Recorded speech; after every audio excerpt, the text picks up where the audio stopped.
One of the main things that we would still would do is, besides the permanent programming that we will put together, is using the space as a community incubator, meaning that there's always going to be space for people to use by the hour, by the week, by the day, month, etc., etc.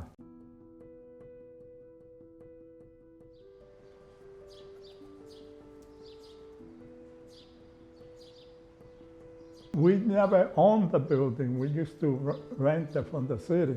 The reason they took it away is because mainly we are more progressive, leaders in the community in general, and we always been historically since the 60s when we started.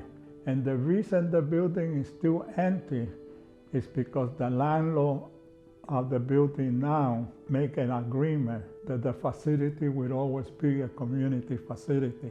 And that was the only reason they sold the building to him. So whenever we hear that he changed his mind and he wants to build something else, we stop him. He made an agreement and he has to keep that agreement. And that's one of the reasons he haven't been able to turn it into a dormitory or a youth hostel, which we always felt that's what he wanted to do. But one of the things that we realize that it's important to do community organizing, it's important to use a lot of the cultural identity of the community. So through theater and art, we managed to recruit a lot of people. And that was one of the basic things.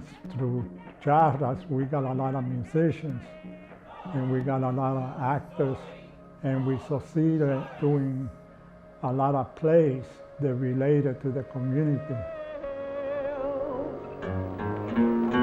Lower East Side is taking my life away. The goal is to try to keep the building being a community facility forever, for as long as the community exists. And then you see places like Clemente Soto Perez, and you see places like the Girls Club and other facilities that have developed, throughout all those years.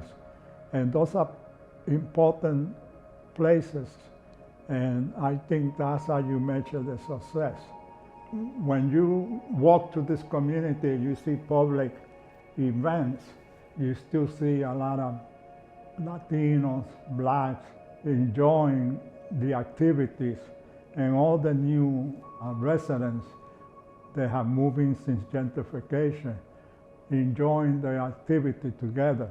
And that's important, because that's how I know that all the stuff that we did since the 60s as a group and or as a community in general was successful. My story is the history basically of the neighborhood in some ways, is because I was part of it and I did my part as a resident of the neighborhood to help save it as much as we can. What's happening is housing is one of the biggest problems down here, very bad housing. But that also adds up to a very big percentage of unemployment. And what we are trying to do now is put a lot of concentration of a comprehensive development of the neighborhood. We must create a new society by getting rid of the gouging slumlords, the rats and roaches, and the property pimps who are getting fat off of our sweat and blood.